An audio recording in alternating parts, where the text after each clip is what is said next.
Gray is here on the Blaze Radio Network. Good morning, American.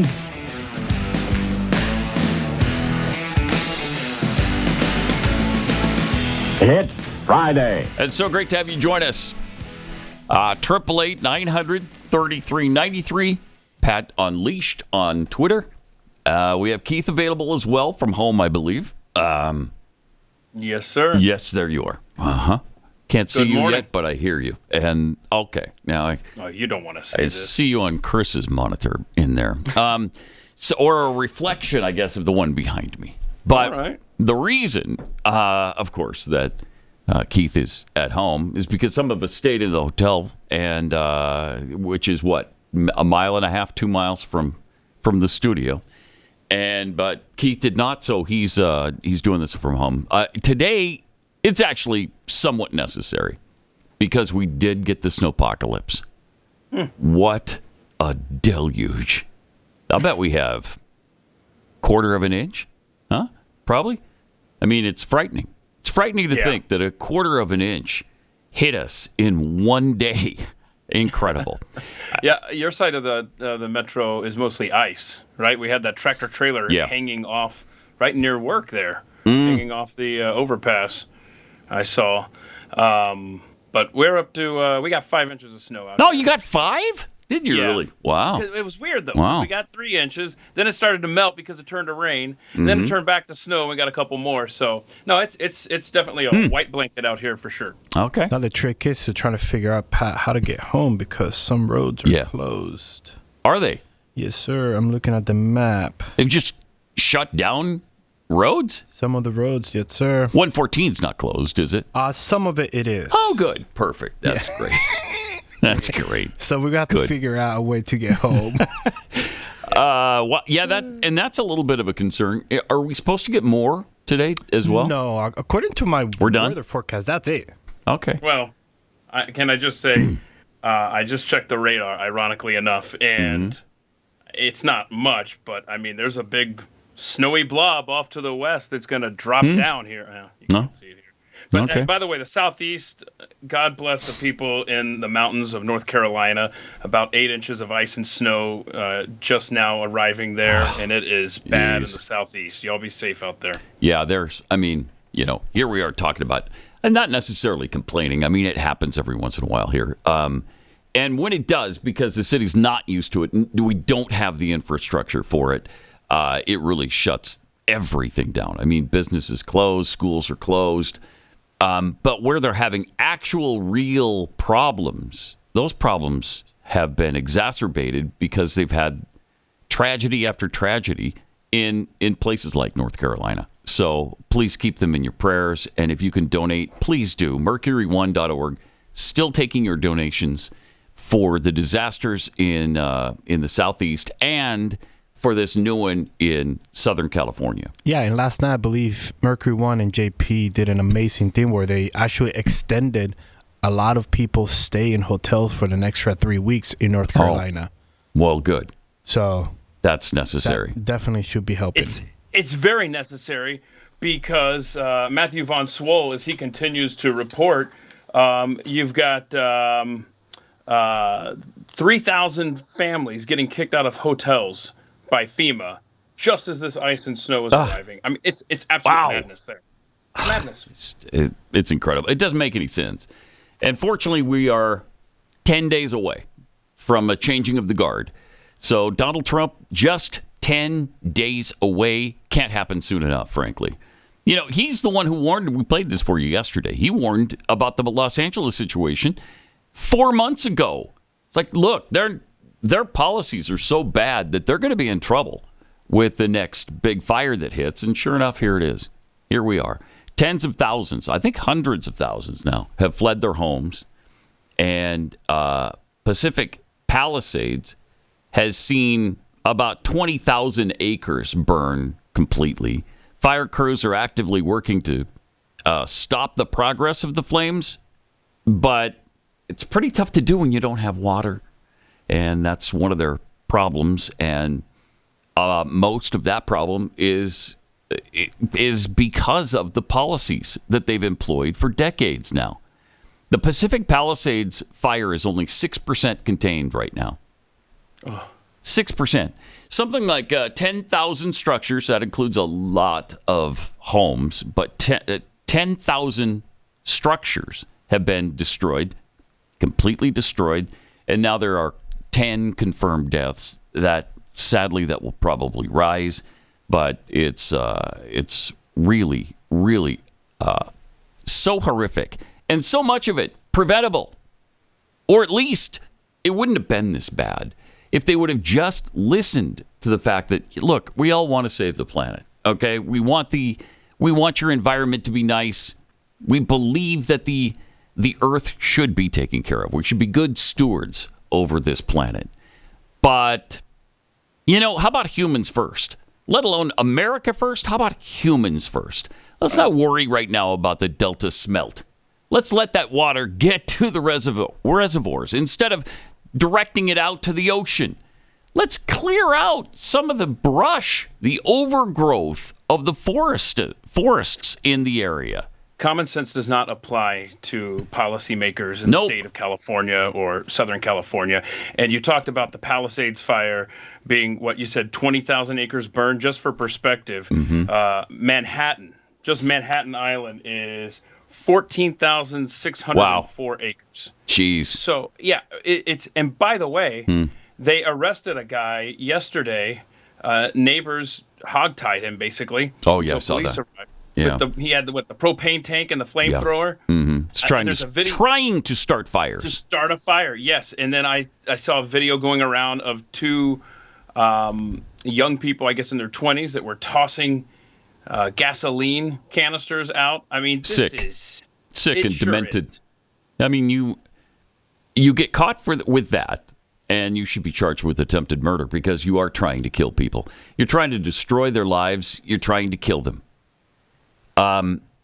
Here's just a look at, there's so many fires, and some of them have connected already because they've spread so much.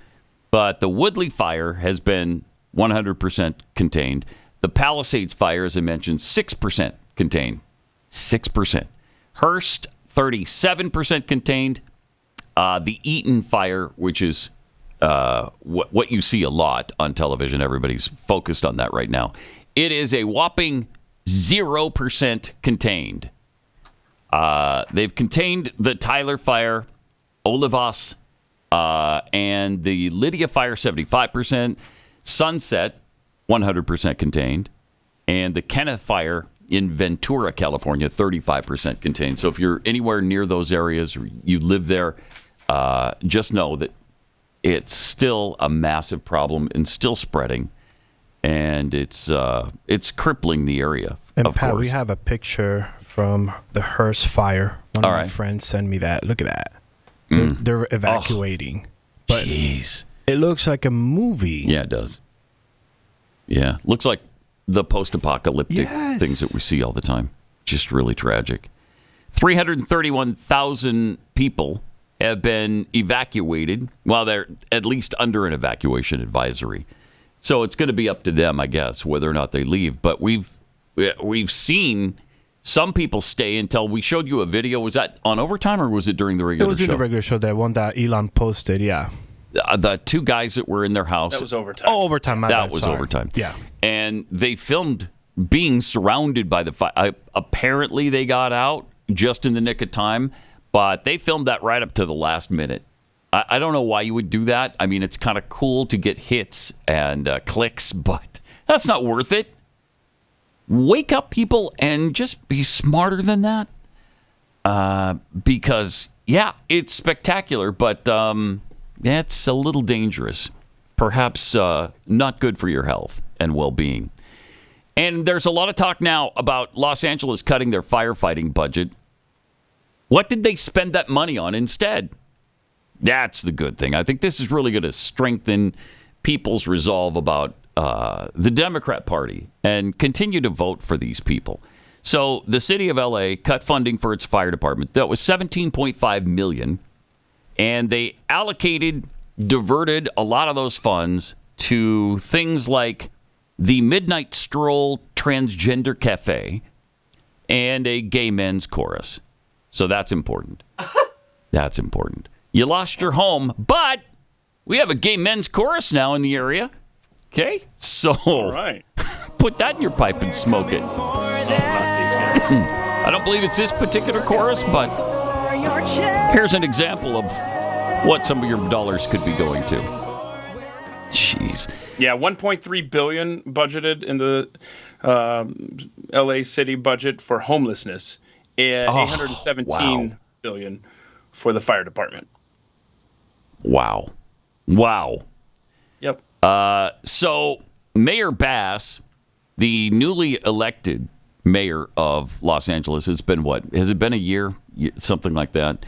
Anyway, she claimed in a press conference that none of the reductions made would have impacted the situation that we were dealing with over the last couple of days. And we're just in tough budgetary times. Okay. If you live in Southern California and you buy this and you believe this person and then you continue to vote for her and those kinds of policies, we're just going to get more of these tragedies. How long does it take in order for this kind of stuff to sink into people's minds? Los Angeles allocated $100,000 to the Civil Plus Human Rights and Equity Department for a midnight stroll transgender cafe. The funding's purpose is to support a safe haven for unsheltered transgender individuals in Hollywood. Also, the Cultural Affairs Department's special appropriations budget allocated $100,000 for the National Association of the Advancement of Color People, the NAACP Awards. The budget also appropriated money for the One Institute, the International Gay and Lesbian Archives, the One Archives at the University of Southern California Library. Currently has an exhibit titled Sci-Fi Magic Queer L.A. Sexual Science and the Imagination, which focuses on the occult and the LGBTQ movement. Okay, good. So if you survive this... Pat. Yeah, right. I mean, these are priorities. The budget also allocated $13,000 for lesbian, gay, bisexual, transgender Heritage Month programs, $14,010 to the Gay Men's Chorus of Los Angeles. Is that enough, really? Is that enough? I don't know. No. You want to have enough. I mean, it's enough to maybe form one, but Yes. is it going to be a quality Gay Men's Chorus? That's what I'm concerned with. LA's African American History Month, the American Indian Heritage Month, Latino Heritage Month, and Asian American History Month programs got $13,000 each. Wow. It also appropriated $170,000 for social justice art worker investments. There it is. Yeah. Wow. Is my but name that's okay. anywhere near there? Because I want some money too. No, sorry, Chris. I want Nothing my for you. name in there. Nothing See, for you. That's okay because yesterday Joe Biden stated that 100% of California's rebuild from the wildfires is going to be covered by the federal government. Right. But remember, if you are in western North Carolina, eastern Tennessee, East Palestine, Ohio, Maui, Hawaii, the federal government not interested in helping you whatsoever. But boy, in 5 seconds flat, they were ready to rebuild L.A. I just do not get it, man. Yeah, it's horrific. And hopefully people are taking note of this now. I mean, some of the celebrities who've lost their homes, we shared a few of these yesterday, but Paris Hilton shared some footage of her home burning to the ground. Mandy Moore, Mark Hamill. And while I don't like Mark Hamill, I don't like his politics. He's a loudmouth.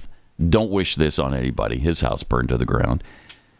Spencer Pratt and Heidi Montag, Eugene Levy, James Woods lost his house. Billy Crystal, we talked about that yesterday. 46 years they lived in that home. It burned to the ground. Billy said, "We raised our children and grandchildren here. Every inch of our house was filled with love. Beautiful memories that can't be taken away. We're heartbroken, of course, but with the love of our children and friends, we'll get through this." Well, and your probably fairly substantial bank account would be pretty handy right about now. Jennifer Love Hewitt lost her home. Jamie Lee Curtis, Chet Hanks, that's Tom Hanks' son, Ricky Lake, I think we mentioned her yesterday. It's just really sad. But it's even worse for the people who aren't multi-millionaires. And some of them lost their insurance coverage. The fire insurance was canceled. And you're gonna hear a lot of weeping and wailing and gnashing of teeth and anger directed against the insurance companies. But part of that is the policies. Because of the policies, this kind of thing happens. Now, I'm not condoning the insurance companies cutting people off, but they run a business. And so when you make it impossible to turn a profit, then bad things are going to happen. Well, the state of California was capping the insurance companies, what they could charge. Mm-hmm. And like you just said, it's kind of like what we said yesterday. We were talking about running a small business. You're in a business to make money. And if the government restricts you from doing that, then you have every right to pull out and say, I guess I'll do my business elsewhere. Yes. I mean, you don't want to, but sometimes you're just forced into making a decision like that. Yeah, you can't. It's not a charity, It's right. You can't operate at a loss, or else you go out of business, and then there's no insurance companies whatsoever. It's a fine line. I get it. It is. But boy, the government there is absolutely out of control. Do we have the Blaze reporter Julio Rosas? Boy, he took a tour yesterday. Do you want to see this footage? Devastation, just everywhere, man. All right, guys, Julio Rosas here with Blaze Media. I'm currently in Altadena, California. This is one of the hard-hit areas where the wildfires are moving through. The wildfire that's moving through here is the Eaton wildfire, which is kind of over by Pasadena. I just came back from the hardest-hit parts of town, which is obviously closer to the mountain because that's where the fire was coming through. A lot of businesses were torched.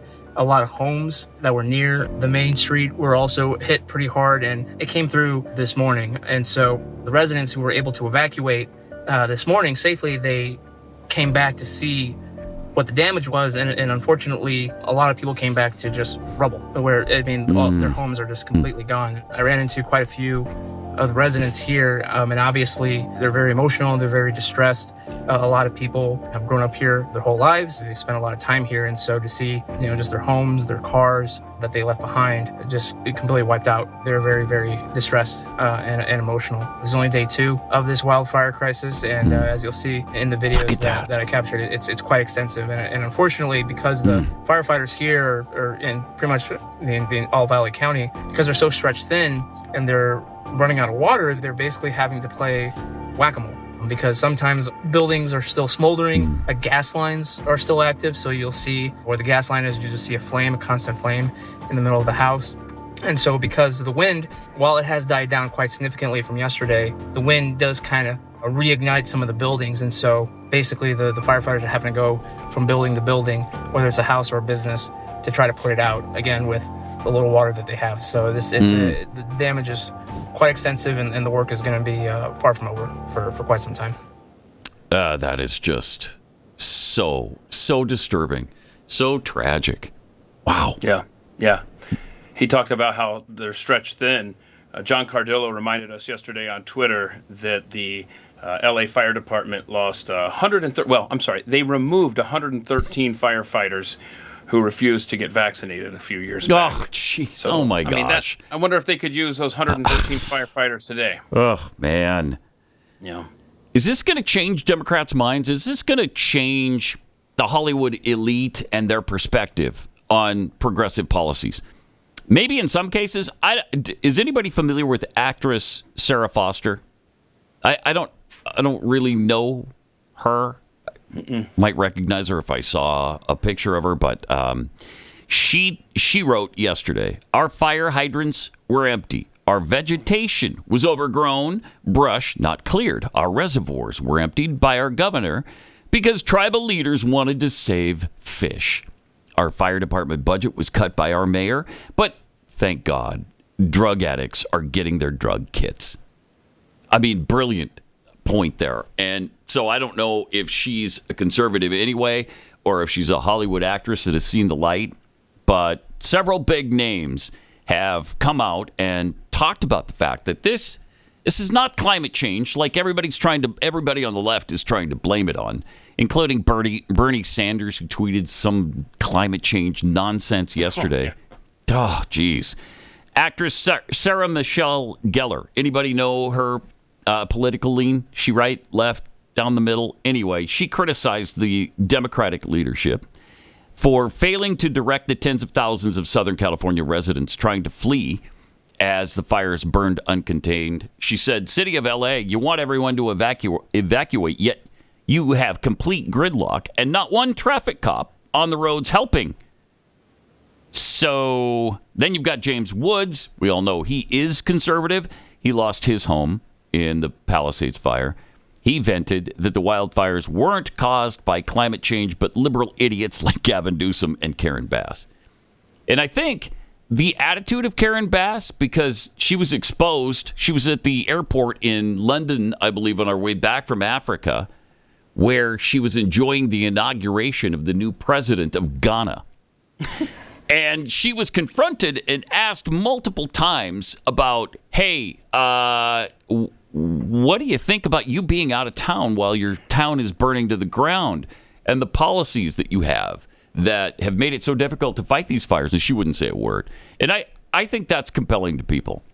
Yeah. I think people are starting to wake up to that and say, wow, yeah, that's unacceptable. Yeah. And I saw a thing yesterday. It's like a 15-minute documentary on Karen Bass. I only got through some of it last night, but she was apparently trained up as a Marxist in Cuba, visiting there every 6 months for 15 years as they trained up young Marxist leaders. Again, I need to finish this documentary, but boy, the opening was very compelling, what I saw. Jeez. So she is, so her silence spoke volumes, because they know how to destroy, but they don't know how to respond when I hate to use the term feet held to the fire. Yeah. So anyhow, but yeah, she's and Chris was telling me in my ear, we do have clips from her yesterday because she had to face the music. Good. Sure did. Yeah, let's see some of this. Yeah, let's see her responding now. Is that we have to protect lives, we have to save lives, and we have to save homes. Rest assured that let me finish. Rest assured, when that is done, when we are safe, when lives have been saved and homes have been saved, we will absolutely do an evaluation to look at what worked, what didn't work, and to correct or to hold accountable any body, department, individual, etc. But my focus right now is on the lives and on the homes. Do you think your leadership was effective while responding to this disaster? I just said what I believe is the most important thing for us to do right now. Well, you're not doing it. Continue to be my focus. Thank you. Thank you. Let's go to the middle. Homes continue to burn. Lives continue to be lost. It's not working. Whatever it is you're doing isn't working, didn't work, and won't work in the future unless you fix things. See, she had to get back home and get her script handed to her to see, how do I respond to the criticism? Because the guy's first question was something along the lines of, like, do you hold personal responsibility for the city not being prepared for this? Something along those lines. But again, they just slide. I mean, you see it. Well, Joe Biden's a bad example because he's got dementia and he doesn't even know his own name. But they have to have their script in the teleprompter. They have to be fed what they're going to say, to the point that it's so absurd that the next clip that we have of her, clip 11, she's reading from something, and whoever put the web address didn't put it. It's like it got cut off, and she doesn't even realize it. She goes, she says, go to this website URL, and then she goes on. Watch it. It is fascinating how ridiculous this is. Build stronger than ever. Right now, if you need help, emergency information, resources, and shelter is available. All of this can be found at URL. Los Angeles, together is how we will get through this. Through the heroism of our firefighters. So somebody screwed up, obviously. They printed it up wrong. But she's such a brain-dead moron. Right. She didn't even know. That. All of it can be found, though, at URL. So just go there. Just go to URL. Okay, but where is that at? That's at URL. Oh, Okay. What's the matter with you? I just said it. It's at URL. Earl. Go to Earl. Go to Earl. And you'll get all the answers you seek. To Earl. Well, she may have gotten, the best person in politics that messes up any script is Joe Biden. Yeah. Well, here's Joe Biden trying really hard, Pat Gray, to give you, because she messed up with the URL. He's going to come clean it up. He's going to give you a phone number for you to call since URL is unavailable right now. But wait, his Achilles, Chris, is numbers. This isn't going to end well, is so let's see. If they contact disasterassistance.gov, anybody who's lost everything or anything of consequence, disasterassistance.gov or 1-800-2, I beg your pardon. Hello? 1-800-621-3362.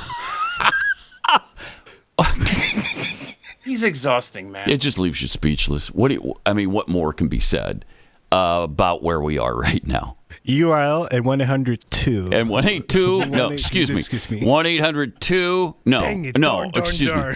Sorry. No, wait. 1-800-6. No. Wait. Hold it. 781. No. Just no. Anyway. Look, bro, I've said too much. I've said too much. Now. But guess what? And by the way, never mind. I've said again. I watched him yesterday. He did not say anything about his house fire. I'm a little disappointed. Can you believe it? I'm disappointed. It's shocking. It's stunning. We should. We got 10 days left in office. California wildfires will be top of mind through the entirety of what's left of his presidency. I guarantee you the story will come up before he's Well, it has to. It absolutely will. You know it will. We're dealing with a Joe Biden lookalike if it doesn't come up, right? If he doesn't say it. I like that. Yeah. I like that. If he doesn't say it before January 20th, we're dealing with a lookalike. The clone is out. Yep. you know it's not him. Talk about all of these terrible leaders, the mayor, the president. We haven't even talked about the governor today, who was confronted in the streets by a resident who lost her. Wow. We have time for this, yeah. All right. Governor, you got a second? Governor, I live here, Governor. That was my daughter's school, Governor. Please tell me what you're going to do. I'm not going to hurt him, I promise. I'm literally talking to the president right now to specifically answer the question of what we can do for you and your daughter. Can I hear it? Can I hear your call? Because I don't believe it. I'm sorry.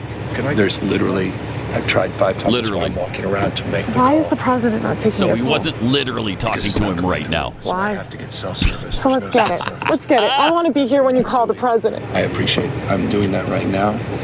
And it's to immediately get reimbursements, individual assistance, and to help you. I'm devastated for you. I'm so sorry, especially for your daughter. I have 4 kids losing to school. Everyone who went to school there, they lost their homes. They lost 2 homes because they were living in one and building another. No, I know. I don't want to listen to you anymore. Tell me, what are you going to do with the president right now? We're getting the resources to help rebuild. Why was there no water in the hydrants, Governor? That's all literally. Is it going to be different next time? No. It has to be. No, it's not. It has to be. Of course. What are you going to do? I'm doing to fill the hydrants. I would fill them up personally. You know that. I would fill up the hydrants myself. But would you do that? I would do whatever I can. But you're not. I see the. Wow. Do you know there's water dripping over there, Governor? There's water coming out there. You can use it. I appreciate it. I'm going to make the call to address everything I can right now, incling making sure people are safe. I'd like to make sure you do. Can I have an opportunity to at least tell people you're doing what you're saying you're doing? Could somebody have a contact? Can I have your contact information? Right there. Okay. Yeah. You'll hear back. Good for her. Sticking right to it. Wow. The balls, man. Yeah. Yeah. That's something journalists wouldn't do. That's for sure. They let him off the hook repeatedly. Yeah. That was wow. That needs to be every California voter going forward. Yep. Right. Heart-wrenching. Just heart-wrenching. Because, you're never going to stop all fires every year. But you could really mitigate this problem and make it much less severe than it turns out to be every time. 888-900-3393. More coming up. Pat Gray Unleashed.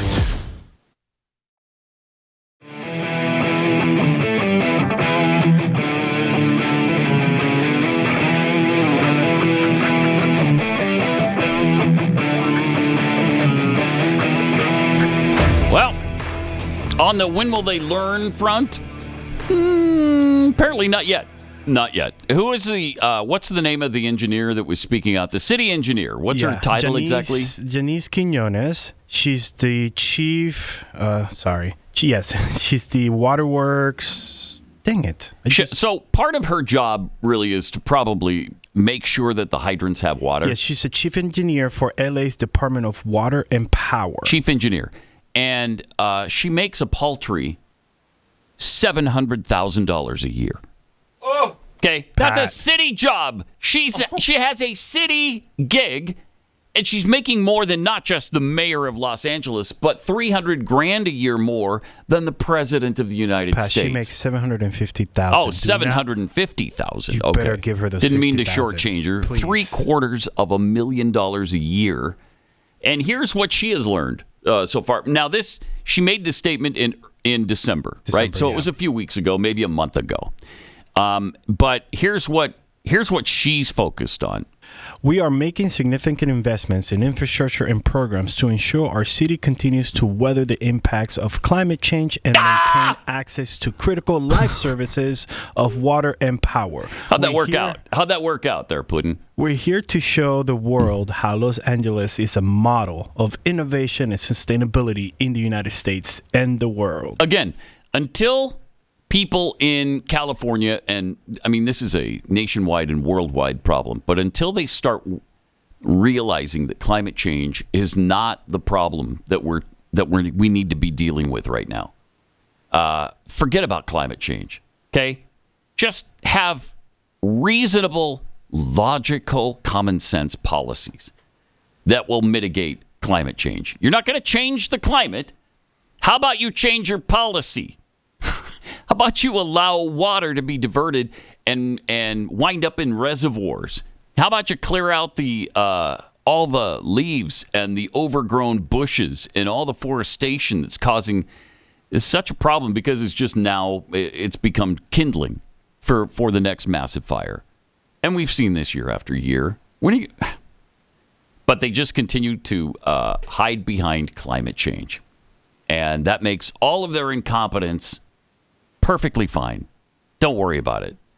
Oh, wow. It's incredible. It's incredible.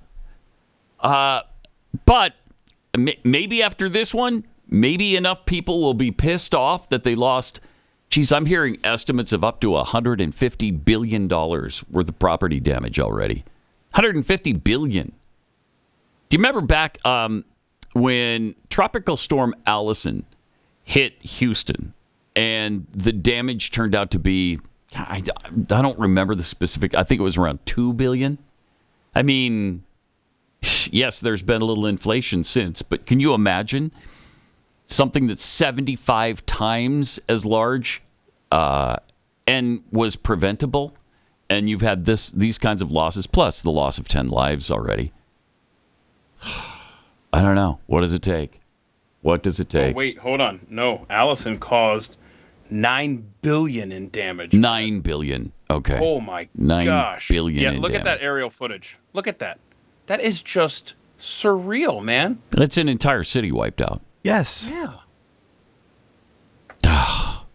That drives it home, doesn't it? Look at that. And there are multiple videos just on social media. Yeah, just like this. That purport to show individuals getting ready or having just set fires. Oh. And so if these were all intentionally set. Yeah. Yeah, because they actually don't know the cause of these yet.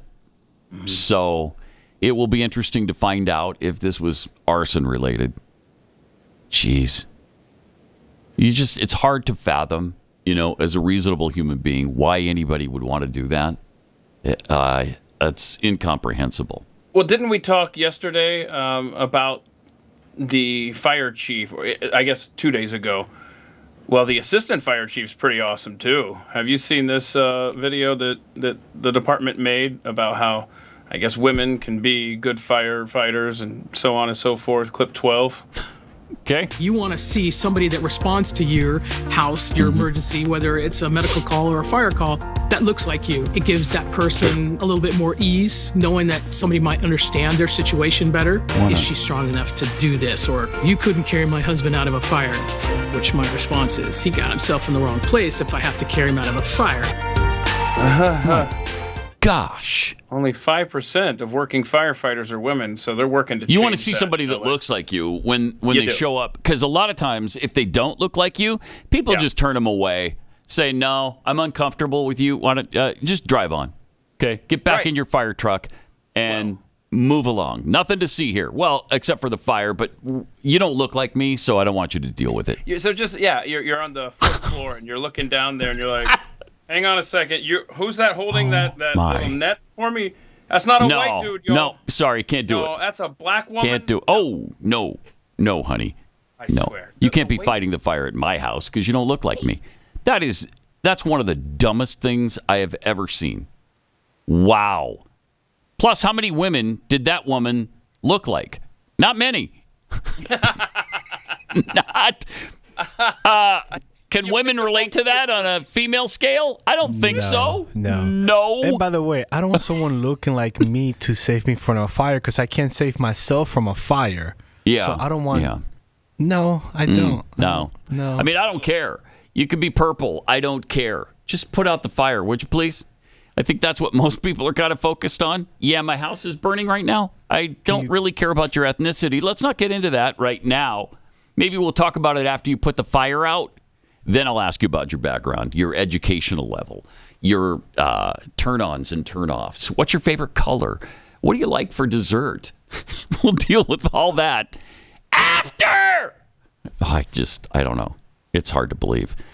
It's hard to believe what has happened to our civilization, isn't it? And it's because of progressivism and liberalism. Congratulations, America.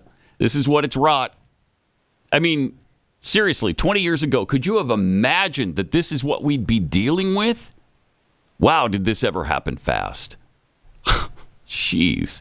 We used to talk all the time about the death of common sense. Well, common sense has been dead so long that we don't even talk about that anymore. But this is unfathomable territory that we're in. Wow. All right. Let me take a minute and tell you about Patriot Mobile. While we may have won the election, and the fight to restore our great nation is just at its beginning stage. Now's the time to take a stand, and Patriot Mobile is leading that charge. As America's only Christian conservative wireless provider, Patriot Mobile offers a way to vote with your wallet without compromising on quality or convenience. And that's so important. Patriot Mobile isn't just about providing exceptional cell phone service. It's a call to action to defend our rights and our freedoms. With Patriot Mobile, you'll get outstanding nationwide coverage because they operate on all three major networks. If you have cell service today, you can get cell phone service with Patriot Mobile with a coverage guarantee. So you can have the same quality that you're getting, but you're not supporting people that are the complete opposite of your value system. The difference is every dollar you spend supports the First and Second Amendments, the sanctity of life, and our veterans and first responders. Switching is really easy, too. You can keep your number, you can keep your phone, or you could upgrade if you want. Their 100% U.S.-based customer support team will help you find the right plan for you. So go right now to patriotmobile.com/Pat, patriotmobile.com/Pat, or call 972-PATRIOT. Get a free month of service when you use the offer code PAT. Switch to Patriot Mobile today and defend freedom with every call and every text you make. Visit patriotmobile.com/Pat or call 972-PATRIOT.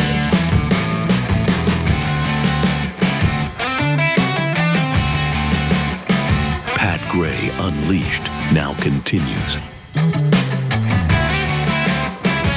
We had all 5 living presidents get together yesterday for the passing of Jimmy Carter and the commemoration of his life from 1924. to 2024 that guy lived. All the changes he saw, all the advancements in technology, really amazing. Apart from the life he lived, what an amazing thing to make it to the century mark. Because look at how the world changed. I was just talking about how the world has changed in the last 20 years. How about the last 100? So he was laid to rest, and they held the funeral yesterday for Jimmy Carter. And I watched the eulogy given by Gerald Ford's son. You guys see that?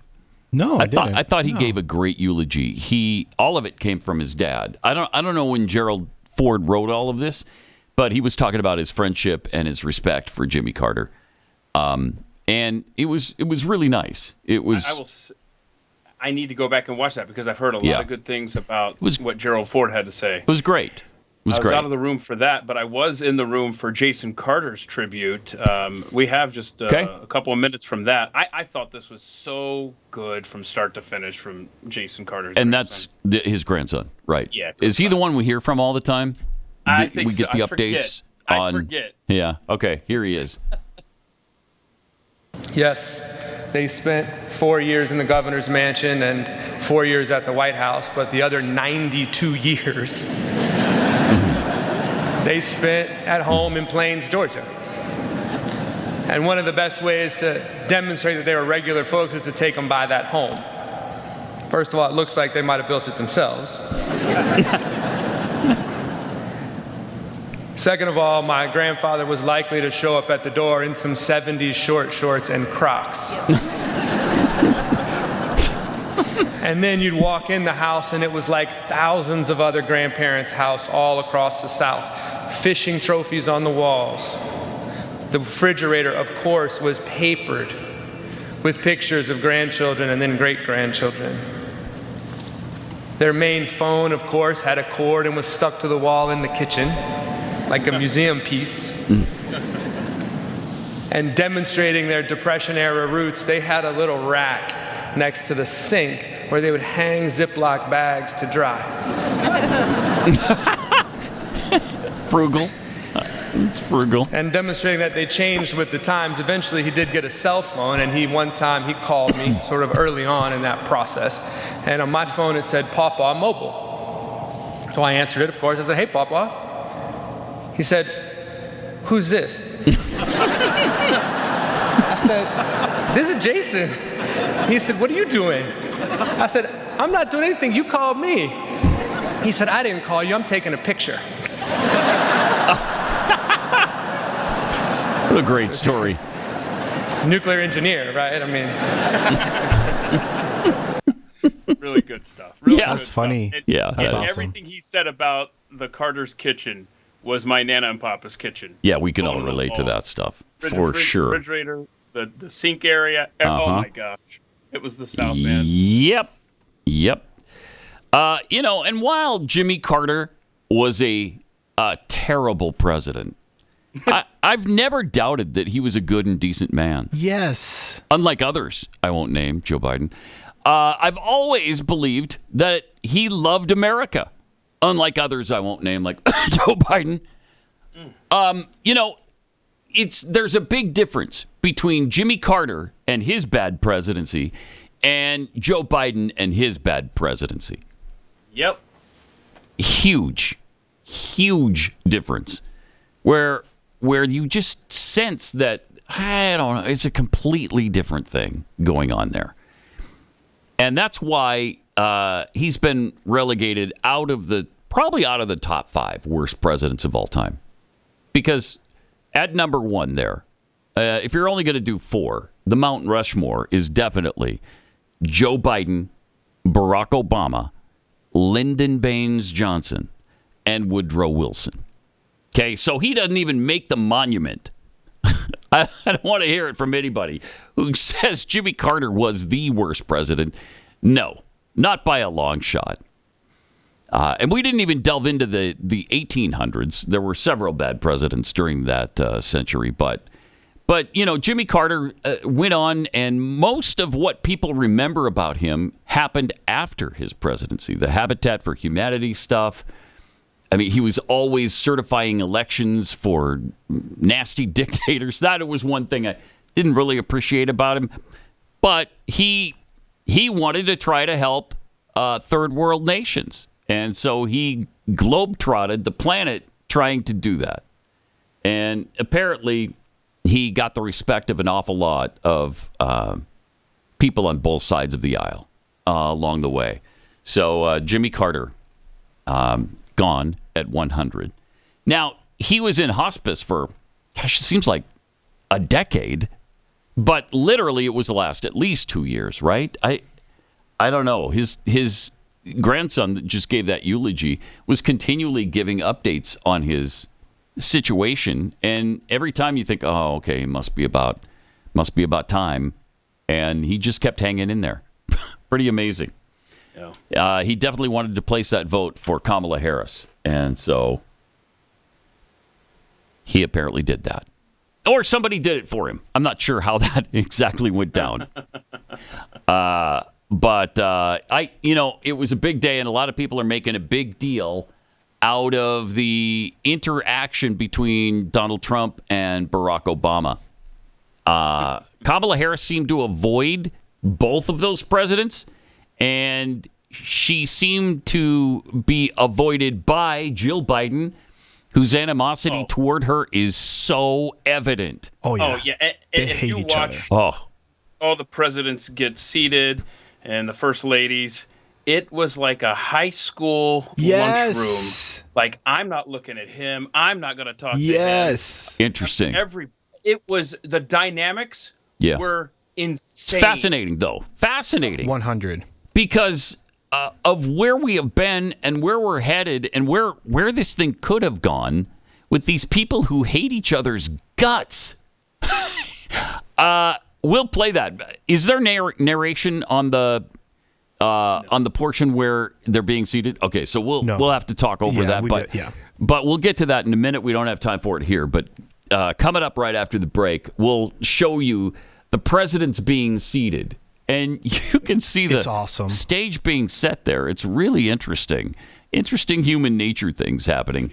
And then Trump and Obama. Now, there's been AI lip reading things that have come out and tried to pin down exactly what they said to each other. I don't know if it's accurate or not, but we'll get into that. There seem to be some unhappy people. Unhappy with each other. I don't know. Unhappy with the setting. I don't know. Maybe they just didn't like the fact that they had to be there on that particular day. I don't know. Michelle Obama, by the way, didn't bother. So she was the only first lady not to attend. Pat Gray Unleashed.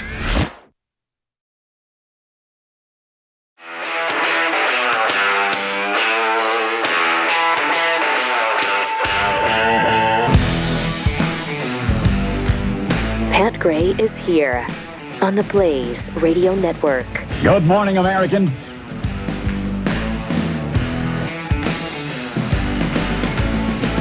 It's Friday.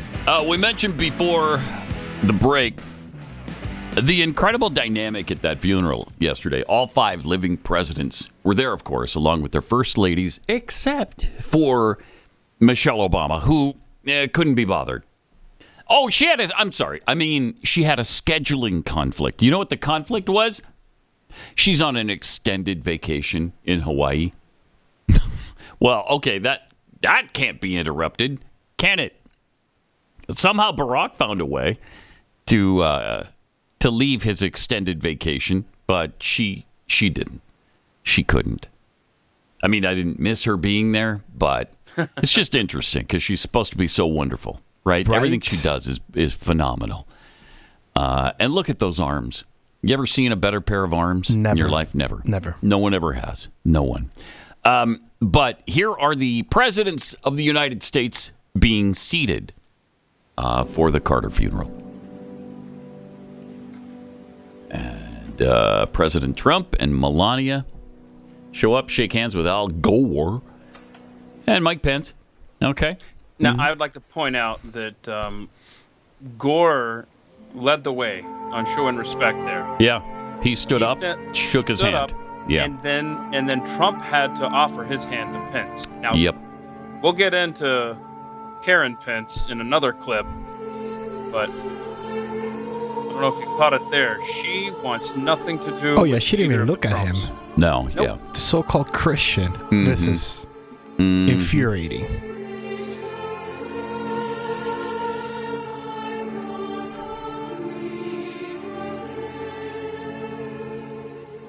I mean, it's good music, am I right? You were right. With that choir. There's Yes. Obama entering the building. Now, he doesn't. Oh, Look at this. Pence got right up on his feet for him. Right. You know, she shook his hand. Yep. But Obama didn't reach for Trump's hand. No, He he completely didn't. ignored him. Yeah. Look, he's going down the whole aisle. He's going to be shaking hands till he gets out the door, but not Trump. Doesn't even touch him on the back. No, nothing. Now the big conversation that everybody's talking about.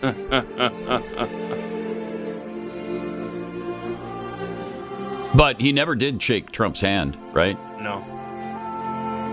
I beat you. I beat your predecessor. And I beat the black woman. What now, bro? Now, in fairness, Trump could have stood up when Obama arrived. Yeah, that's true. Now, okay, check that out. Yep. Pat in the belly.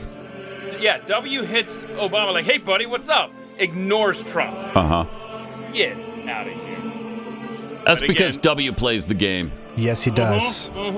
Trump does not.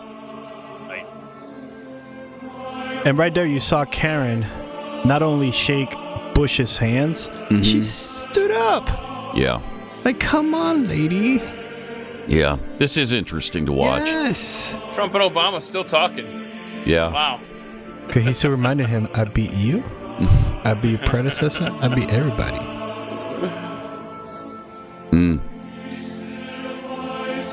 He never ran against Obama, though, Chris. Yeah, true. My bad. I was letting it go. Well, Because he actually did. Joe if Biden. You think about it, Pat. Yeah, Joe Since, Biden. I was going Joe there. Biden's president. Yeah, it's Obama's. Yeah. Yeah. Okay, so now the And there's the Clintons. Again, Karen stands up and shakes her hands. Bill's just thinking, I'm just here to scope out the chicks. Okay? But I might have a date this weekend. I'm going to work on that. Oh, that's a good chance for the Clintons to catch up. They haven't talked in probably, 18 months? Yeah. Right? Yeah. 2 years. Since the last event where everybody got together. Yep. Hey, you still alive? Yeah. I am. Okay. We're still doing this charade? All right. I'll play along. Gotta keep that. Yep, you gotta keep that immunity. That's in a good court, one. you know? That's a good one. Wanna We're still doing fight. this? Oh, okay, yeah. All right. I'll play. So, did that include the part where Trump and Obama are being cordial, or is there more of that? No, I think that's just. It's a recap. It's all of Trump with Obama put together. Yeah. Basically. Okay. So the Karen Pence being unhappy, we've already seen that, right? Yes, we have. It's just, again, it's more highlighting of her, not just like the whole Just watch thing. her back. Karen Pence's rudeness. Looking down. Yes. Looking down. Yeah. Looking down. And look at, she won't even She would acknowledge them in the room. Yeah. I mean, I know there's some animosity between Trump and Pence. That's almost understandable because of what happened at the end there. And I don't think they like each other at all. So that's a tough situation. But she was a little too obvious there. That there's ill will being harbored. Yeah. And the one that should be upset is the one that went through their panty drawer. She should be upset more than everybody else. Yeah, that's for sure. Yeah, Melania. Yes. Mm-hmm. What's Kamala here? Yes, Kamala. So pay attention to the Kamala, because this is as Trump and Obama are getting all juckety jucks. Kamala looks back. Oh yeah, she's eavesdropping. Oh yeah. And she is pissed. Look at that sigh. Mind your own business, pumpkin. Okay? How about that? Mind your own business. She's so angry right now. Oh, yeah. This is the president's table. You're not allowed at it. And the only reason why you're in the front is because you're vice president right now. So you should be 3 rows back. You made it under the gun, Kamala. You got 10 days. You got to the front row. Jeez. It is interesting, though, isn't it? There are things happening there. An underlying current of awkwardness that is pretty obvious. It's not even so much underlying as right before your very eyes and sort of obvious. Pretty amazing to watch. Yeah, we just have one more clip from that, right, Chris? The soldier? Yeah, so this is right before President Carter's casket gets into whatever building they are. This happens right outside. A soldier falls to the ground during President Jimmy Carter's funeral service. Another soldier drags him away as he seemed unresponsive. Before collapsing, the man appeared to wobble on his feet. It happened during the motorcade arrival at the National Cathedral in Washington, D.C. The service for the 39th President of the United States caps off 6 days of remembrance for Carter. So he died. Is there an update on that soldier? No, there is no update on the soldier, but it looks like what happened is what happens every time we put someone from the government that passes away is they lock their knees and they're standing for so long that they just pass out. So a lot of military people are like, yep, I know what happened, because it hasn't. Oh, really? It happens at least once in your military career when you do something like that. You forget to not lock your knees. Lock your knees, restricts oxygen, boom, you're out. Really? That's what they tell us. Locking your knees restricts your oxygen to your brain? When you're in attention for that long period of time, you drop like a fly. Interesting. I didn't know that. That's what they told us in the military. Not necessarily vaccinated. It could have everything to do with oxygen. Come on, Keith. Where you get that from? Well, that had to come into the conversation. It's true. It's true. That is true. Yeah, it had I don't know where you get those facts. Just saying. Because we're going to be fighting that battle again. Oh, we are. Very, very soon. They're setting the stage. They've already set the table. They got all the utensils there. They're ready to go. They just need to declare yet another emergency and mandate vaccines for us. I'm not ready for that. My gosh. I've never seen anything like the way they push vaccines now. Just hound us on the vaccine thing. And it's not just COVID. It's everything. It's the flu vaccination. It's bird flu, monkey pox, whatever. Man, do they want you vaccinated. Mpox, please. You just offended monkeys. Mpox, yeah, I'm sorry. I didn't mean to be racist against monkeys. You can't. That was terrible. I know Pat will love this. Did you see where Garth Brooks and Trisha Yearwood sang Imagine? No. Did not see that. There was a bishop who I was grateful he pointed this out. Bishop Robert Barron. I'm just not familiar with him, but he's got a big following on social media. So he said, I was watching highlights from President Carter's funeral service at the National Cathedral in Washington, D.C. I found some of the speeches very moving, but I was appalled when two country singers launched into a rendition of John Lennon's Imagine under the soaring it cut off. My print cut off. But he talks about how it's a tribute to atheism. And he's saying, you're in a church and you're saying there's no heaven? There's no religion? So I was glad somebody pointed that out, and I wasn't the only person sitting there just seething. But, I mean, if that's what the family wanted, that's what the family wants. Yeah, I guess. It's obviously the Communist Manifesto put to music. That's what Imagine is. So I've never liked it. Don't sing it at the church, right? Right. Sing it out in the parking lot. Sing it at the gravesite, whatever. Yeah. I've seen some weird things from Garth Brooks, though. I don't think he's in the same place ideologically that we are. I'm pretty sure. No. Pretty sure that's a little bit of a problem. Yeah, and when you're singing lyrics, imagine that there's no religion and that being a good thing. Yeah, you probably shouldn't sing that at the church. That does seem somewhat, I don't know, stupid. Maybe blasphemous, wrong. Common sense maybe should prevail, but I guess not. So they performed it right. I didn't watch that portion of the service. I didn't realize Garth Brooks sang at the funeral. Garth and his wife, Trisha Yearwood. Nice. Again, but it does show that the left has a lot of talent in their pool. They can choose from a lot of different people. When a Republican president dies, you're not going to see the same quality of entertainer singing at that funeral. I can pretty much guarantee it. So did Trump find some time to talk about taxes as well yesterday? He showed up at the Capitol, met with leaders there, and he had some interesting things. I picked up on something on this comment that he made about taxes. I want to see if y'all picked up on this too, because as you know, we have his tax cuts that are set to expire at the end of 2025, and we're like, hey, maybe we can make those permanent now that the Republicans are back in charge. But see if you picked up on this little thing. I might be overblowing this, but check this out. Are you all on the same page? So thank you very much. We had a great meeting. There's great unity. Whether it's one bill or two bill, it's going to get done one way or the other. I think there's a lot of talk about two, and there's a lot of talk about one, but it doesn't matter. The end result is the same. We're going to get something done that's going to be reducing taxes and creating a lot of jobs and all of the other things that you know about.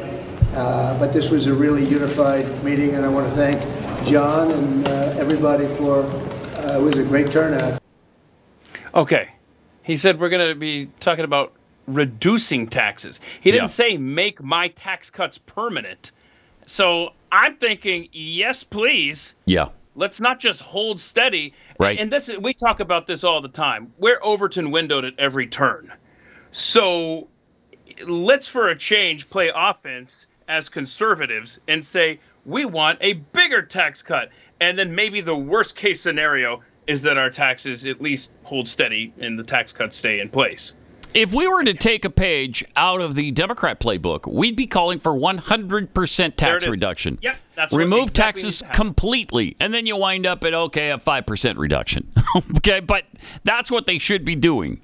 You're right. We should Overton window them. All right, 888-900-3393. More coming up. Pat Gray Unleashed.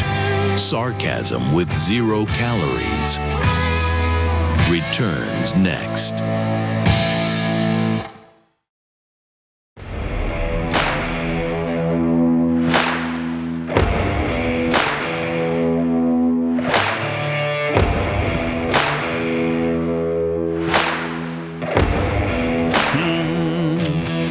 AAA 900-3393. Pat Unleashed on Twitter. So Trump talked about reducing taxes yesterday. He also says that the border is going to be closed very soon. All right, we're 10 days away.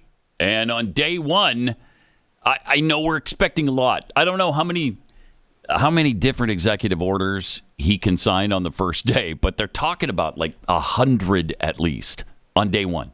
100, I think, just from the border, it's like 100 executive orders.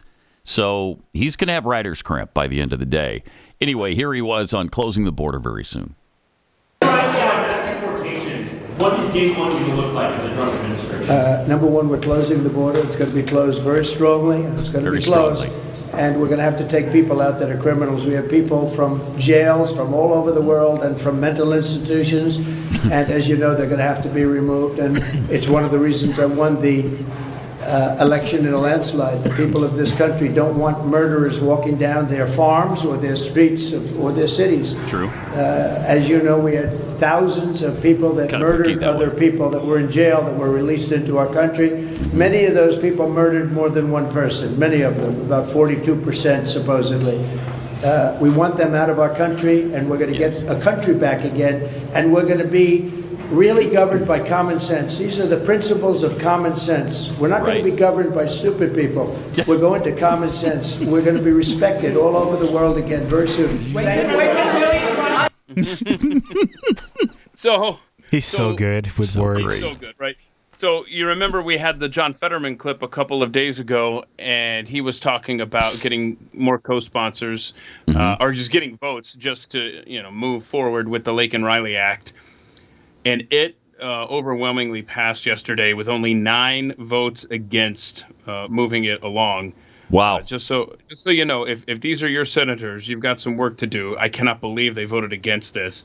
Cory Booker, of course, New Jersey, Hirono, Hawaii, Kim in New Jersey, Markey in Massachusetts, Merkley in Oregon, Bernie Sanders in Vermont, Schatz of Hawaii as well, Smith in Minnesota, and Elizabeth Warren in Massachusetts. They all voted. 9 Democrat senators voted against the Laken Riley Act yesterday. Wow. Meanwhile, Fetterman, he's been invited to Mar-a-Lago, hasn't he? Yeah, he talked about that yesterday. Okay, and check this out. Hey, Senator. Yeah. Can we ask you what you hope to get out of your visit to Mar-a-Lago to talk to Donald Trump? What are we talking about here? Is there some news? There's some news. We hear that you're going to be heading down to Mar-a-Lago. Yeah, I've heard that. Yes, I've heard that. Yeah. What were you discussing with the president? Well, yeah, I demand that I need to be made Pope of Greenland. Do you have the resume to be Pope? I love conversation. Like he's the president is going to be. So, I am not the senator for just Democrats in Pennsylvania. I'm everyone's senator in Pennsylvania. What a concept. It's just having a conversation with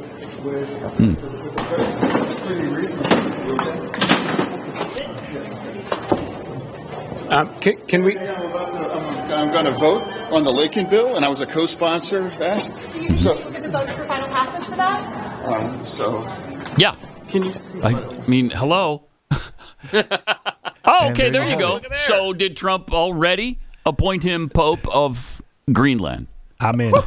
I am in. I love that. I am ready. That's so great. I wonder if Jeffy's going to be upset because I know this is a lifelong dream of Jeffy being the Not Pope. in Greenland, though. I think he just wants General Pope. Yes, General Pope. Yeah. But General, yeah. All Just it in took general. is ask Trump to become Pope, and you can do that. Mm-hmm. I guess. Maybe we have, Jeffy Is that Pope. a hoodie robe that he's wearing? That's a hoodie robe, yes. Yeah. Okay, good. So, one other thing that was reported yesterday, I mean, these are quotes from Donald Trump. I don't have the clip here. I did see this earlier, though.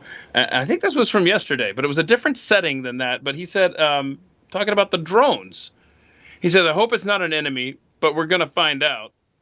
They know, and it's very strange. They aren't talking about it. We had drones being flown over our nuclear reactors in Louisiana. And he said, I want that drone report on my desk on January 21st. So we're going to get some information from Trump on these drones. Let's hope so. Yeah, let's hope so. If anybody's going to give us the information, it'll be Donald Trump. Yeah. Somebody, they're already talking to him. Mr. President, you can't do that. That kind of national security, Mr. President.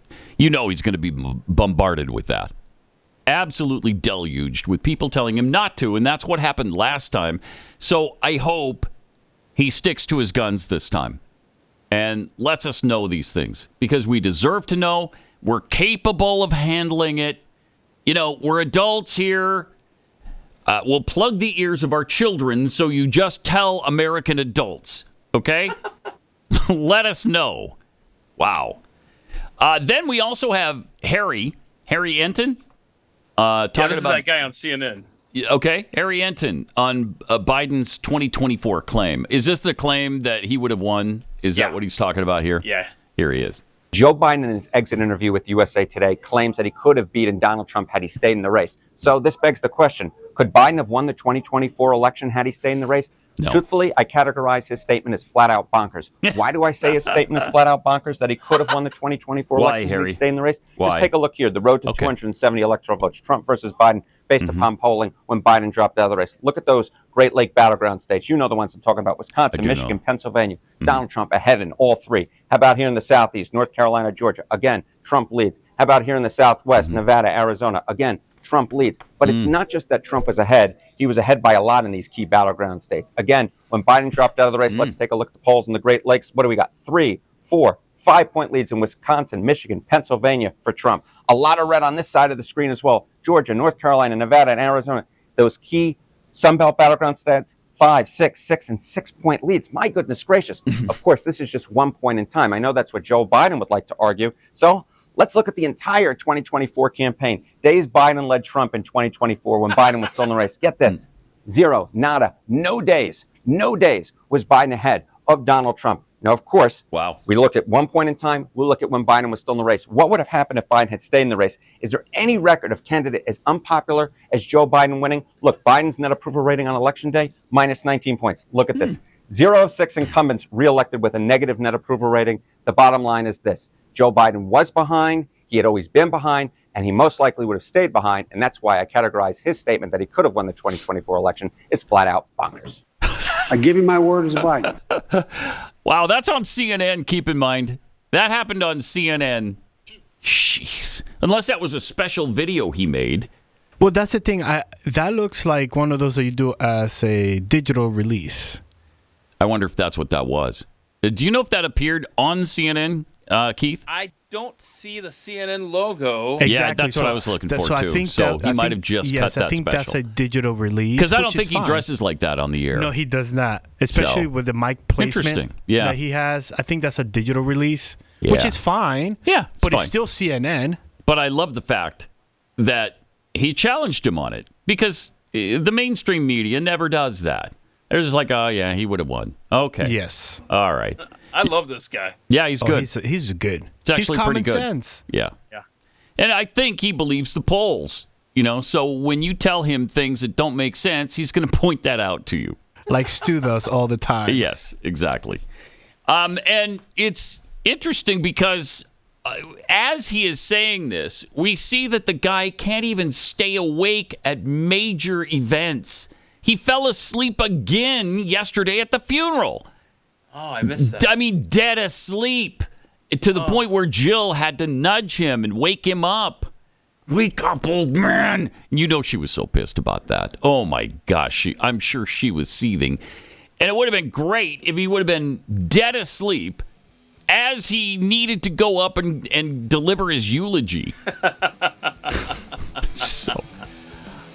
Democrats tried to pass it off as, no, he's just looking down at his notes. No, he wasn't. No, he was dead asleep. Would he have made it through the next 4 years had he won? No, he would not have. More coming up. Hang in there. This is Pat Gray Unleashed.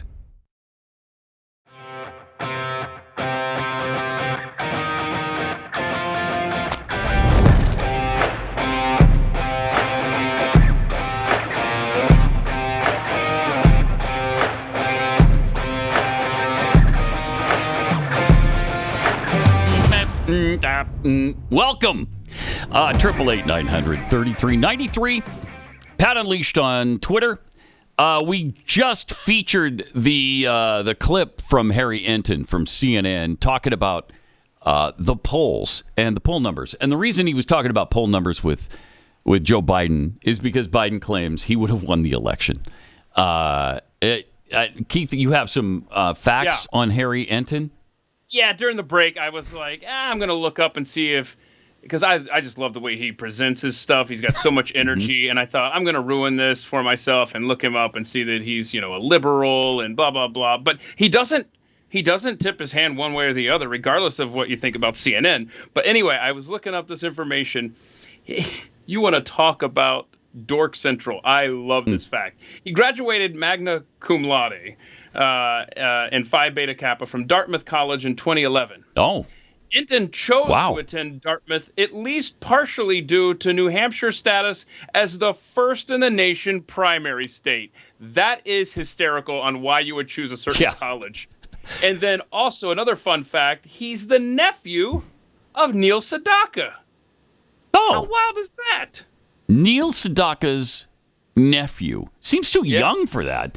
Neil Sedaka's nephew. Mm-hmm. So Neil Sedaka's brother or sister is Harry Enton's mother or father. Harry Enton's aunt married Neil. Yeah. Interesting. Isn't that wild? Yeah, it is. A lot of people are wondering, who's Neil Sedaka at this point? Fair enough. I'm that one guy. Chris, for I was instance. just about to interject. Am I supposed to know who this guy is? Well, because you're 12, I guess not. No, I guess not. But he's a singer-songwriter. From 60s and 70s, early 70s. Neil Sedaka is. Is Neil Sedaka still alive? I think he is. 85, yeah. 85! All right. There you go. So no wonder you can't relate to him, Chris. It's been a while. It's been a while since the name Neil Sedaka has surfaced. So fair enough, y'all. Fair enough. And Pat, I want to thank you for talking about Joe Biden falling asleep, because me and Keith had the same idea. Hey, let's go find some clips of him falling asleep. But it gets worse. Joe Biden was attending a service for the New Orleans victims, right? The New Orleans terrorist attack. That and Jesus is talking he decided about. to also fall asleep there. In the time of Jesus, the yoke was And there it is. He is out. used to link. So that's the New Orleans Victims Service. And the President of the United States is sitting there dead asleep. He is out. But he would have been fine for another 4 years in the White House, right? He would have been great. He could have won. And we can jump to the Jimmy Carter clip. Jeez. Go for it, Joe. This is him at the Jimmy Carter. And there he is. He's going over his notes. Oh, those is notes. he? Where are the that notes? are not in his hand? They're inside the eyelids. That's what it is. We have that technology. Oh, okay. He was All receiving the download from Mothership, and he was reviewing the notes. Yeah. Can you imagine another 4 years with that guy? What would that have been like? He would have been removed from office. He would have had to have been, because he can't function anymore.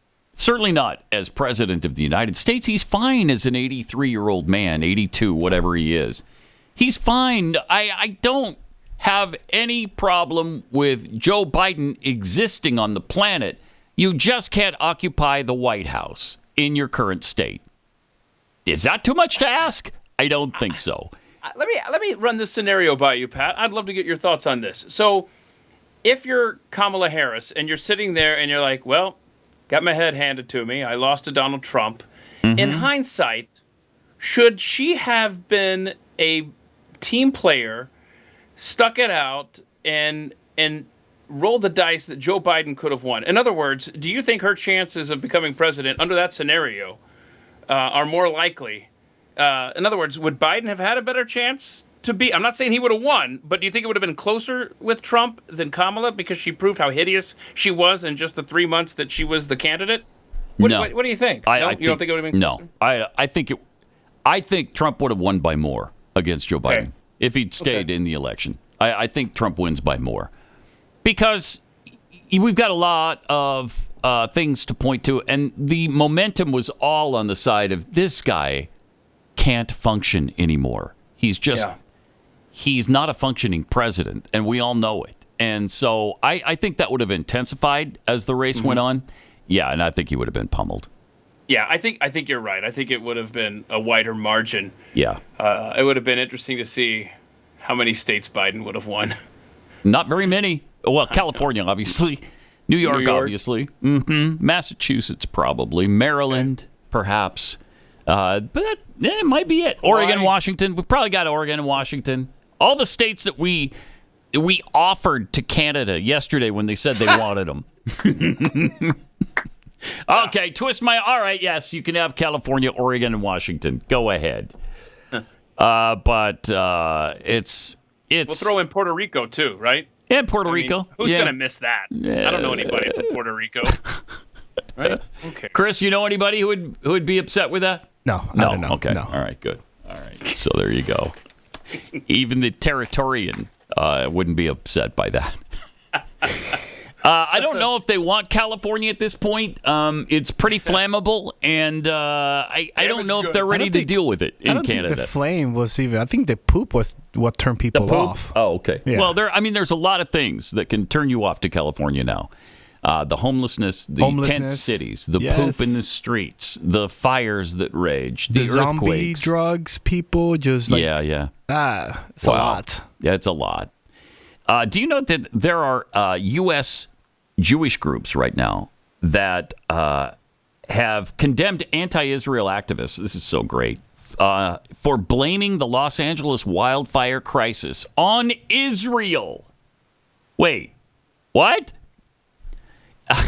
Several anti-Israel groups and commentators have linked the war in Gaza and U.S. military spending on Israel to the catastrophic fires.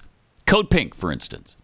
Far-left activist group Code Pink said on Instagram, and I'm quoting, "When U.S. taxes go to burning people alive in Gaza, we can't be surprised when those fires come home." That is despicable. That is absolutely despicable. The group also said it was pressuring California Senator Alex Padilla at his Washington, D.C. office, tying the war to climate change. The New York branch of the anti-Zionist Jewish Voice for Peace, in an Instagram post about the fires, said, instead of putting resources toward making our country livable, our government is putting billions toward Israel's genocide of Palestinians in Gaza. Wow. And no mention at all, of course, to Ukraine. They don't seem to have a problem there. This is just flat out anti-Semitism. That's all it is. Because if you don't throw in, if this is your problem, that we've got aid going elsewhere, you don't have a problem with the hundreds of billions of dollars we've sent to Ukraine? That's fascinating, isn't it? Doesn't that show just, I don't know, a little anti-Jewish sentiment there? Little anti-Semitism going on in your life. And for some reason, it's not a problem for these left-wing groups, though. Incredible. It just never ceases to amaze me. All right, let me take a minute and tell you about Beam's Dream Powder, because this is an amazing product. It's phenomenal. Other sleep aids can cause next-day grogginess, but Dream contains a powerful all-natural blend of reishi, magnesium. It's got melatonin in it, and these are things that help you get to sleep naturally and fast without making you groggy the next day. Helps you get to sleep, helps you stay asleep. It's also delicious. You're going to love the flavors. They've got salted caramel. They've got the chocolate. I mean, it is really delicious to drink. It comes with only 15 calories, so you don't have to feel guilty about it. And it doesn't have a whole bunch of chemicals in it that make you feel crappy the next day. It's fantastic. It's Beam's Dream Powder, the ultimate sleep refresh for the new year. Try Beam's best-selling Dream Powder and get up to 40% off for a limited time when you go to shopbeam.com, shop, B-E-A-M, shopbeam.com/Pat. Use the promo code PAT at checkout. That's shop, B-E-A-M, shopbeam.com/Pat. Promo code PAT for up to 40% off.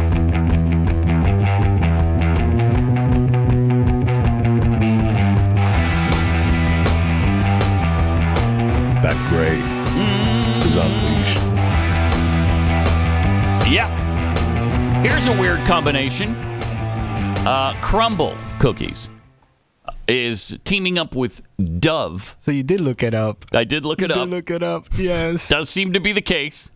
Crumbl Cookies has teamed up with Dove. You know, the hair care products. Yes. Shampoo, lotion, yes. For a limited edition Dove Crumbl Collection. Available exclusively at Walmart.com and in Walmart stores nationwide for a limited time only. So you can get this in the store. The collection delivers the fan-favorite flavors of Crumbl desserts, paired with the superior care that Dove is known for to indulge your senses while nourishing your skin. This is weird. So are you going to get... They're doing shampoo. Okay? Yes. Crumbl Dove shampoo. Yes.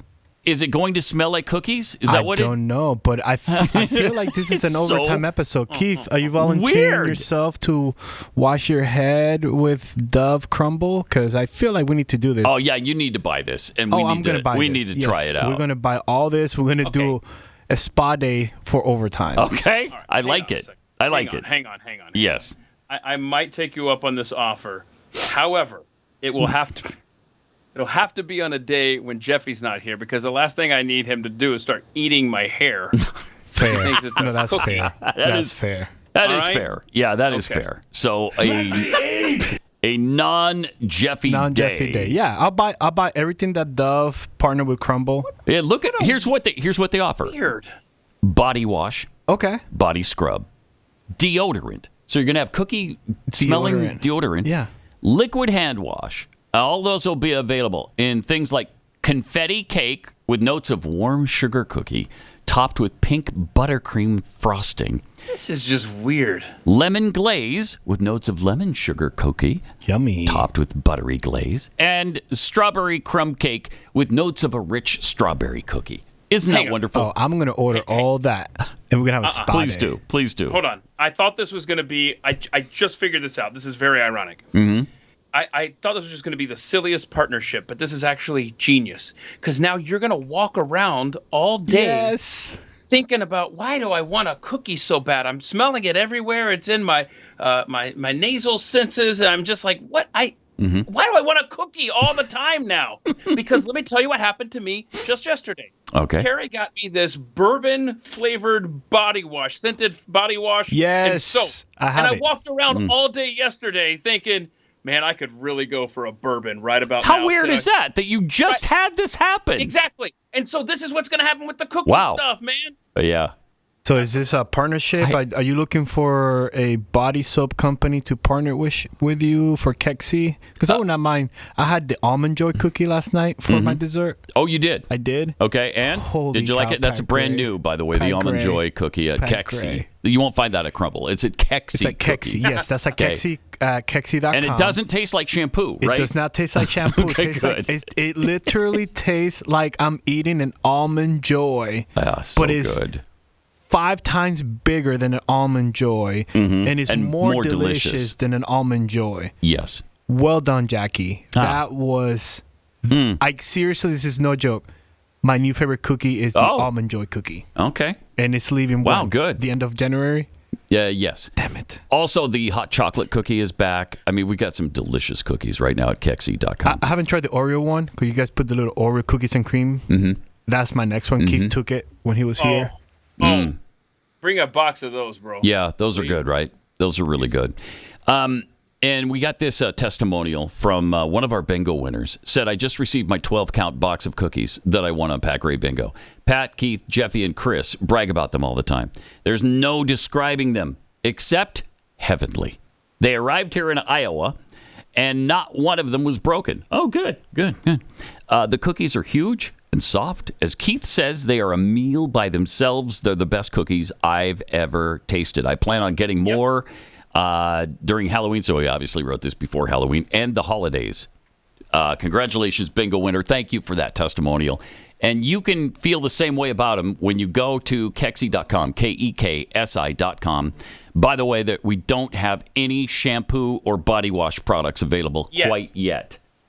But a partnership should be coming up, maybe? Maybe. A partnership. Maybe. I think we'll focus on the cookies and the taste and getting them mailed directly to your door for the time being. You know what we are thinking about doing, though? In fact, we're beyond thinking. We're into the negotiation process, is opening up a storefront in Pat, Grapevine. I think I mentioned that one. Yes, you did. But hopefully you'll be able to come into Grapevine, Texas. Grapevine, Texas? Okay. Mm-hmm. On that main strip there where... Really? Yeah. That's the Main Christmas Street. capital of That is America. a Christmas capital of Texas and maybe America. America. Right. Yeah. Okay. So... Seriously, though, don't dismiss this idea of subliminal advertising through body wash. Because if you can bury the Keksi scent on potential customers... Yeah. And they're walking around all day, I'm telling you... it works. I gotta have a drink. It's interesting because, Crumbl is so huge now. They went from one location in Utah to, 70,000 or something nationwide. I don't know. They got so many locations. They literally exploded, and it happened almost overnight for them. So I guess they will be branching out into other things. And, it makes sense why they partner with Dove, because their cookies taste like soap. So it makes sense. It makes a good sense. You eat a Crumbl cookie and you're eating soap. But you wouldn't say that about the Keksi cookie, though, oh my right? gosh, Pat, it does not taste like soap. A Keksi cookie, I feel like I'm sitting with God. And the heavens really nice. and the angels are just singing to me, Almond Joy cookie. Well, good. All right. So Keksi.com if you'd like to try that out for yourself. All right. 888-900-3393. Pat Unleashed on Twitter. They've got this really interesting innovation that may be coming. I mean, we've seen this in sci-fi movies for a really long time, but it's never been a reality. And it's still not quite reality, but it's apparently getting really close. There's a company called Timeshift that describes itself as the world's first cryopreservation facility, and it's based on cutting-edge AI and new cryopreservation techniques. This is where you freeze your body till such a time, like let's say you have cancer, and it can't be cured right now, and so you're terminal. What you would do is go and have your body cryogenically frozen, and it would keep you preserved until such time as you can be thawed out and they have the cure and you're saved. So it would allow something kind of like you see in the series Futurama. That's an animated series, right? You do like that? Yes. Yeah.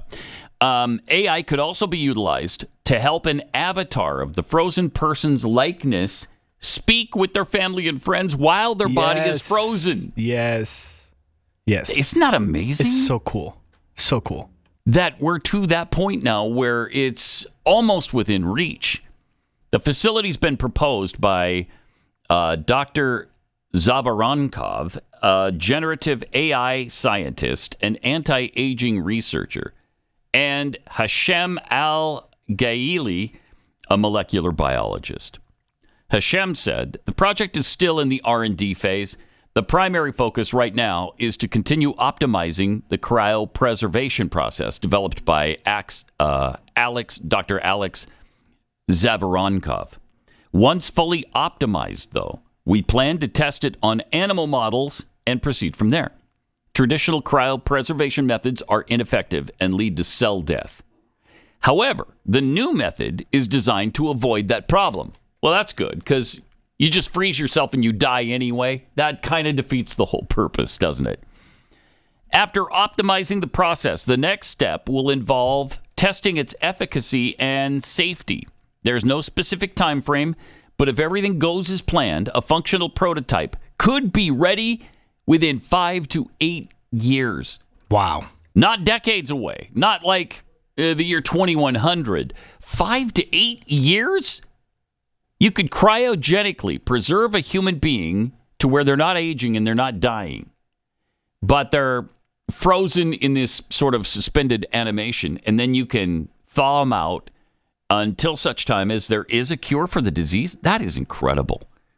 Timeshift also hopes to offer pre-hibernation enhancements, which could allow those frozen to wake up healthier. The doctor said, over the past 10 years, multiple technologies have advanced in different laboratories around the world, and it's now a matter of multi-parameter optimization for rapid cryogenic freezing and rewarming protocol. Getting to the dream of gaining the ability to see more life is now a matter of time, he said. By combining AI and cryopreservation, we're making it possible for families to remain close even across decades. Now, would you want to do this? Let's say you develop a cancer for which there's no cure and you're terminal. Would you want to freeze yourself until there is a cure? Because keep in mind, it could be decades. Could be 20, 30, 40, 50 years before we have a cure for whatever your disease is. And then once you're unfrozen and healed, all your family's gone? And that the world's changed completely. I'm not sure I'd want that, because my human body wants to say yes. Yeah, right. Because you don't want to die. I don't want to die. Right. But then I know I'm gonna get eye rolls from Jeffy and Keith and all that stuff. Not Keith, just Jeffy. It's like, but if it's my time, then that means God is calling me. Right. There's that religious aspect. The religious aspect of me, my spiritual being, is saying, "Well, it's your time." Right. But interesting. I'll be interested. Like, if it's perfected, then sure, I'll try it. But then again, 60 years later, and and nobody's around anymore. No one I know. Maybe a grandkid or a great grandkid. That's it.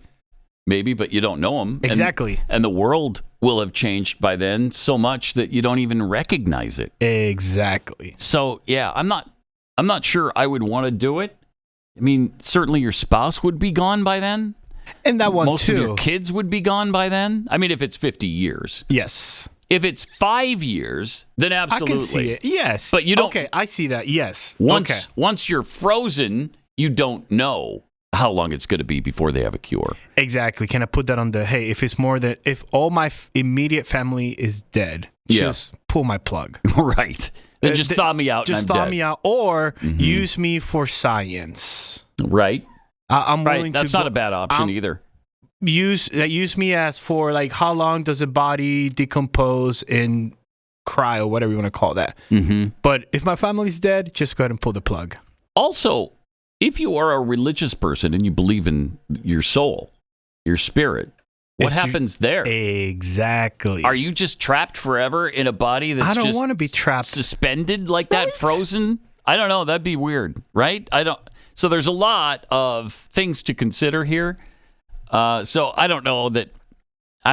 Maybe it's like the colony on the moon and Mars. It's just not going to happen. I mean, we talk about it all the time. It's fun to talk about. It's fun to talk about. It's just never going to happen. Maybe this is the same way. So your answer is yes if it's 5 years. Yeah, if it's 5 years, yeah. I agree with you. Yeah. Yeah. All right, we got overtime coming up. Meantime, have a great weekend, and we'll be back for Unleashed Monday morning. See you then.